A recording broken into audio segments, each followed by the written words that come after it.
नमस्कार। आज हम बात कर रहे हैं सुवासरा गरोट भानपुरा मार्ग, जो एडीबी पैकेज 55 की मुख्य तकनीकी जानकारी अपन मैं इसमें बता रहा हूँ आपको, और क्या हो रहा है इसके अंदर वो भी अपन जानेंगे थोड़ा सा। परियोजना की मुख्य जानकारी है 66.27 किलोमीटर लंबा है, 187.43 करोड़ का बनने वाला। एशियन विकास बैंक एडीबी जो है वित्त पोषित है। उस निर्माण एजेंसी इसकी Suwasra Bhanpura highways private limited. और जो पैकेज क्रमांक है इसका एमपीआरडीसी में 55 है। स्टेट हाईवे क्रमांक जो 08 है।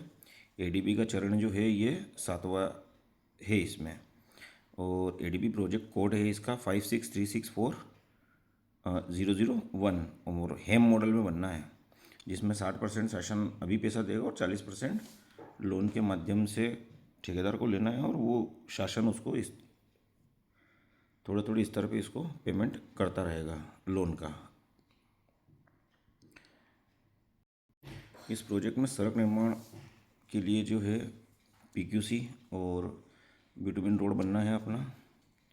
बॉक्स कलवेट इसमें पुलिया बननी है और बड़े छोटे पुल बनेंगे। दोनों ओर आरसीसी की नालियाँ बनेगी। आधुनिक सुविधा के बस शेल्टर बनेंगे। रोड मार्किंग और रेफ्लेक्टिंग साइन बोर्ड बनेंगे। केज बैरियर और कैट्स आई आबादी क्षेत्र में स्ट्रीट लाइट, ये चीज़ें इसमें होनी है।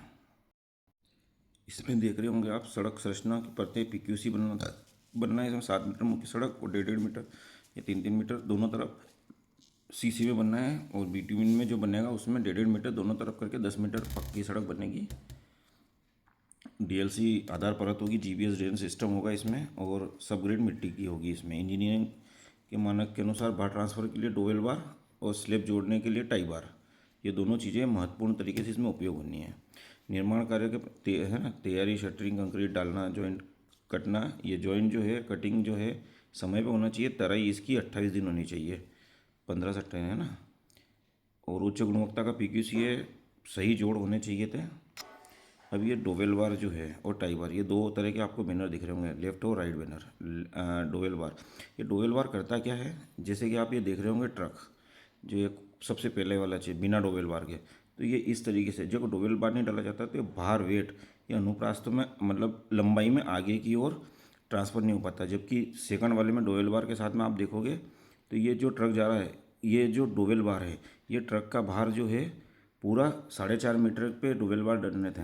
वो 4.5 मीटर पे डोवेल बार जो है वो भार को ट्रांसफ़र आगे करता है, जिससे क्या होता है कि एक ही स्लेब पे इसका लोड ना पड़े, इसलिए डोवेल बार डाले जाते हैं जो भार को आगे ट्रांसफ़र करते हैं।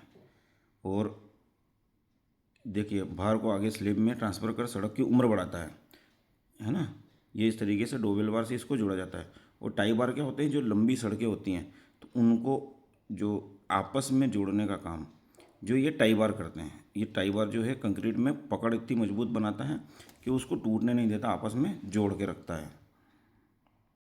इसमें शासन स्तर से एमपीआरडीसी इसका देख रेख कर रही है। साथ में आईसीटी करके एक कंसल्टेंसी एजेंसी है, शासकीय अशासकीय, जिसके इंजीनियर्स को जिम्मेदारी दी गई है इसमें ध्यान रखने के लिए। पूरी तरीके से उनको ध्यान रखना है, इसमें कहीं भी गड़बड़ नहीं होती। उनके साइन के बिना इसके बिल पास नहीं होते हैं। तो अगर इसमें अगर कोई कमी आती है तो आईसीटी मुख्य रूप से ठेकेदार जितना जिम्मेदार है उतना ही जिम्मेदार आईसीटी है। जितनी एफआईआर ठेकेदार के ऊपर होगी उतनी एफआईआर जिसमें कंसल्टेंसी के ऊपर होगी। इसमें केसवानी जी दिल्ली से हैं और एक कुमावत जी हैं जो भोपाल से टीएल हैं, और बाकी उनके कर्मचारी यहाँ जो सड़क देखने के लिए इन्होंने आरआई वगैरह बना रखे हैं। और उसके नीचे एक लंबी चेन है इंजीनियरों की, जिनका शासन पैसा देता है। और अनियमितता का परिणाम इनको बिना इसके कंसल्टेंसी की जवाब कानूनी कार्रवाई लापरवाही पाए जाने पर ठेकेदार के साथ कंसल्टेंसी दोनों जवाबदेही है। सरकारी धन की बर्बादी अगर होती है तो दोनों ही इसमें नियमित निरीक्षण करना, उनका कार्य पर समय पर साइट पर जाना, निरीक्षण रिपोर्ट देना, बिल वेरिफिकेशन करना, सबसे मेन काम इनका ये भी है। और ये सुनिश्चित करना है कि मॉर्थ और आईआरसी के मानकों के अनुसार बन रहा कि नहीं, डिज़ाइन जो है उसका पालन हो रहा कि नहीं हो रहा, ये काम आईसीटी का है। और यहाँ तो आईसीटी इतनी भ्रष्टाचारी है साहब, जिसकी कोई हद नहीं है। इसमें आप देख लो क्रैक्स, ये क्रैक्स दिख रहे होंगे आपको। ये क्रैक्स क्यों आए इसमें?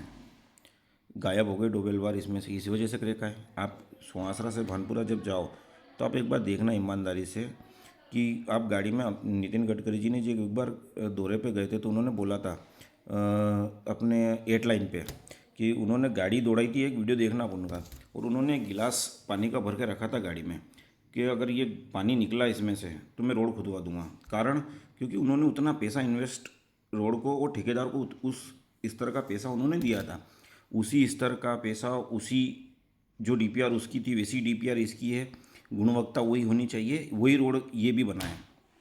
आप एक गिलास भर के जाओगे तो निकलना देखिए अपने सुहासरा से भानपुरा रोड जो बना है अभी उस पर, या सीसी बना है उस पर, क्या कैसी स्थिति आपको लगती है तो आपको पता चल जाएगा। इसमें ये जो है ये आप सीसी जब भी आप सुहासरा से भानपुरा जाओ तो 2-2 मिनट इस सीसी पे रुकना और उसमें देखना कहाँ कहाँ दरारें आई है। ये जो कट है, ये जितने भी कट लगते हैं ये सब जहाँ डोवेल बार और टाई बार डोवेल बार डले होते हैं, और लंबाई में जो कट लगते हैं, चौड़ाई में जो कट लगते हैं, वहाँ डोवेल बार और टाई बार डले होते हैं, उसी जगह कट लगते हैं ये। अब आप देखना उसमें इन्होंने जब अभी जांच एजेंसी आई थी तो लोहे की कीलें ठोक के ना उसमें गारा भरने का काम करा था, आपने देखा होगा। बढ़िया जो है अपना बढ़िया गुज्जर, वहाँ पे लोगों ने इसका विरोध भी करा था कि ये किले क्यों गाड़ रहे हो तुम उस समय। आज आप भी जाके लोगों से पूछ सकते हैं वहाँ पे। यहाँ से जो आईसीटी वाले आए थे और एक जो डोवेल बार स्कैनर मशीन लेके आए थे उसमें उन्होंने रोका भी था और वो भगते फिरे थे, और उन्होंने जो डोवेल बार की जांच हुई है वो हुई है जहाँ पे इन्होंने डाले, इनके पास स्पेसिफिक वो जगह चिन्हित है इनके पास कि कहाँ कहाँ डाले, तो वहीं वहीं उन्होंने जांच कराई। मैं बोल रहा हूँ कि सुहासरा से मेलखेड़ा तक पूरे रोड की जांच हो जाए एक बार सीसी की, तो पूरे पूरे 67 किलोमीटर 62 किलोमीटर जितना भी रोड बना उसके सीसी की जांच हो जाए। और इसमें जो बेस बना था, बेस जो बनाना था, इनको रोड खोद के उसमें पहले मिट्टी को वापस से भर के ड्रेनेज के लिए जो लाइन जो बननी थी 75 mm से बड़ा पत्थर यूज़ नहीं हो सकता था इस रोड में। इन आप देखोगे इसमें 1-1 2-2 किलो के ना इतने बड़े बड़े पत्थर जो आपको मैं वीडियो में भी दिखा सकता हूँ। देखिए आप, ये इन्होंने पत्थर डाले और आप देखना ये रोड है, ये रोड है, और इस रोड के ऊपर ही इन्होंने ये मिट्टी डाली है, जबकि इस रोड को खोदना था इनको। और उसके बाद इस पे ये जो परत बिछा रहे हैं, ये 75 mm से बड़ा पत्थर नहीं होना चाहिए था। आप ये देख लो, ये 75 mm के पत्थर हैं, आप खुद भी अंदाज़ा लगा सकते हो। ये 75 mm के पत्थर हैं। ये धामनिया दीवान में देखो, ये इस तरीके से बनने के जस्ट बाद अगले 15 घंटे 17 घंटे में ये रोड फट गया था। जब मैं निकल के आ रहा था वहाँ से तो मैंने फ़ोटो लिया था सीसी बनने के 15 मिनट बाद। अब ये रोड कितने साल चलेगा मेरे को बता दीजिए आप। ये नायरा पंप जो सुहासरा में है अपना, वहाँ पे ये मैंने उस समय जो लिए थे फ़ोटो। ये जो डीएलसी बिछाते हैं, ये डीएलसी बिछाते हैं रोड बनाने से पहले, जो अपना बिटुमिन रोड जो बनता है, ये देखना आप, ये डंपर से माल ढो रखा है और ये किसके माध्यम से, ये ग्रेडर की मशीन से इसको कर रहे हैं। सबसे बड़ी बात, इस ग्रेडर से आप डीएलसी बिछा ही नहीं सकते थे। जो बेस तैयार करते थे रोड बनाने का वो कर ही नहीं सकते थे। इसके लिए मैं आपको फ़ोटो बताता हूँ कौन सी मशीन का उपयोग होना था। ये देखिए, जो रोड बनता है उसमें WM बिछाने के लिए कम से कम पेवर मशीन का उपयोग, इस तरीके से मशीन होती है उसका उपयोग होना था। जो डंपर जो आते हैं वो माल लेके इस जो आपको ये खांचा दिख रहा होगा इसमें डालता, और उसके बाद वो जो है मशीन से इसको निर्माण होना था। लेकिन कहीं भी इस पेवर मशीन का उपयोग नहीं किया गया है, सीधे सीधे केवल इस ग्रेडर मशीन से लेवलिंग का काम कर रहे थे, जो कि पूरा रोड ही इसी की वजह से अपना अनियमित रोड बना है। इसकी रोड की मोटाई पूरी नहीं आ पाती है और रोड अपना भ्रष्टाचार की भेंट चढ़ रहा है, क्योंकि ठेकेदार मशीनरी से पैसा बचा रहा है। माल जो है इसको 15 मिनट के अंदर मतलब जो आया है उसको बिछा के ना उसको छोड़ देना चाहिए था। जब ये जो बेस बन रहा है, इस बेस पे आप जब तक कि आपका बिटुमिन रोड का जो पहली परत नहीं चढ़ जाती तब तक आप ट्रैफिक नहीं छोड़ सकते। और मैं बताता हूँ आपको, देखो ट्रैफिक कैसा भग रहा है। ये देखिए आप, ये बनने के बाद जो बिछाने के बाद इस तरीके से पत्थर निकल गए, इसी के ऊपर इन्होंने डामर का रोड बना दिया है। जबकि इसमें से ये जो पत्थर दिख रहे हैं ना, इस तरीके से तो उखड़ना भी नहीं चाहिए था ये। ये देखिए आप, ये इस आप देखो इस रोड के ऊपर इन्होंने क्या करा था, ये WVM ने वगैरह बिछा के ने सीधे रोड का निर्माण कर दिया, जबकि इसके नीचे 3 परतें और बनानी थी, वो कोई नहीं बनाई थी इन्होंने। ये देखिए आप, अगर इस रोड में लोगों को जितनी हानियाँ हुई हैं, ये देखिए मशीन आप, ये जो सीसी निर्माण होता है इससे सीसी निर्माण किया गया है। अब सीसी निर्माण की देखिए आप, ये DBL जो ये इसके नीचे जो परतें हैं, इसको पूरा साफ करके एकदम क्लीन रोड करके नहीं प्लास्टिक बिछानी थी, जबकि नीचे पत्थर पड़े हैं जो कि सीसी को वैसे भी नहीं जमने दिया इनने, और ये दरारें जो आई है इसी वजह से आई है। ये देखिए आप, ये देखो आप, ये जो मशीन है इस मशीन का उपयोग सीसी निर्माण में कर ही नहीं सकते थे। ये जो माल जो इसमें आ रहा है इसमें आना ही नहीं चाहिए था, मतलब ये डंफर में भर के आ रहा है, ये डंफर में भर के माल आ ही नहीं सकता था इसमें। इसमें आने के लिए इसको चाहिए था जो जिससे जो मशीन मिक्स करती है वो सीधे के सीधे माल लेके यहाँ आती है, उसका टेम्परेचर, उसमें कितनी सीमेंट कितना कंप्यूटराइज मशीन द्वारा इसको करना था।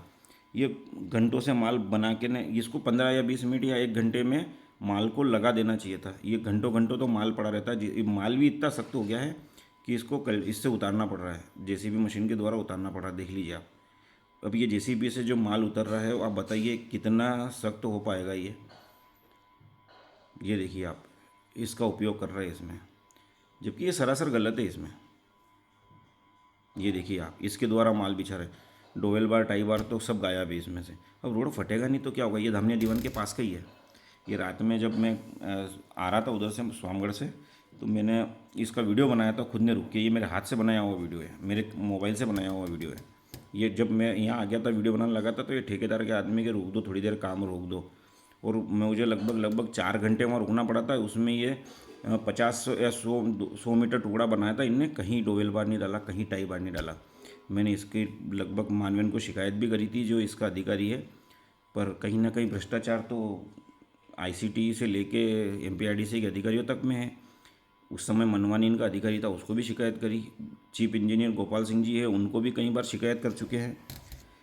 अब जो है पर सुनवाई नहीं हुई, कोई सुनने को तैयार नहीं था। भ्रष्टाचार बहुत चरम पे, बहुत नीचे तक पहुंच गया, बहुत ऊपर तक भी गया है, और सब अपनी मर्जी से कर रहे हैं। देखिए DLC, जो DLC होती है, ये DLC इस तरीके से करेगी, इसको खोद भी नहीं सकते आप गेती से। ये देखो, ये गेती से खुद रहा है DLC। भ्रष्टाचार तो इतना चरम पे है कि अपन बोल भी नहीं सकते भैया। धमकियाँ आती है, धमकियाँ जान से मारने की, करो क्या, किसी को तो हिम्मत करनी पड़ेगी। ये इस तरीके से रोड बना था इनका। अभी इसको नीचे क्या ऊपर अच्छी परत चढ़ा, जो आखिरी परत चढ़ती है वो चढ़ा के इसको सबको दबा दिया गया है, पर ये इस तरीके से रोड का निर्माण हो रहा था। अब किसी को तो बोलना पड़ेगा, किसी को तो आवाज़ उठानी पड़ेगी। मैं बोल रहा हूँ कि इसमें कितने लेटर लोगों ने लिखे हैं, कितने विधायकों ने इसमें लेटर लिखे हैं, ये आपको जानना चाहिए, और उन पे क्या कार्रवाई वो भी आपको जानना चाहिए। रिपोर्टें कैसे बदलती ये आपको पता चल जाएगा। इसमें बहुत कुछ हुआ है और बहुत कुछ होना बाकी है। पैसा इसको मिला नहीं है अभी ठेकेदार को। बहुत सारे मैंने जो पोस्ट डाली थी उसमें बोला था कि आपको पहले ही शिकायत करनी थी, हमारे राजेश जी ने बोला था। राजेश जी, पेमेंट नहीं हुआ इसका अभी तक, पेमेंट बहुत बाकी है, और अभी तो 40% पेमेंट तो पूरा ही बाकी है, और इसमें मुश्किल से अभी तक तो 30-35% पेमेंट हुआ है, तो पेमेंट पूरा बाकी है, और हम इसको उजागर कर सकते हैं। पत्रकार साथियों को भी करना चाहिए। अगर किसी को सबूत या क्या गड़बड़ है, अगर किसी को जानना है तो मुझे संपर्क कर सकते हैं, मैं आपको इसकी पूरी इंजीनियरिंग बता दूंगा कि कहाँ क्या गड़बड़ है। और ये मैं बोल रहा हूँ, डामा रोड की तो हर 500 मीटर पे कोर कटिंग चलती है, वो कोर कटिंग होनी चाहिए, और उसकी रोड की माप होनी चाहिए कि क्या पूरा लेवल जो है सही साठ तरीके से बना है, और गहराई तक कटिंग होनी चाहिए, ताकि नीचे जो रोड बना दिया इनने वो भी निकलेगा, उसकी भी कटिंग निकलेगी इसके अंदर, वो भी होना चाहिए। ठीक है, आपको अगर और भी कोई जानकारी चाहिए तो मुझसे संपर्क कर सकते हैं। धन्यवाद। जय हिंद, जय भारत।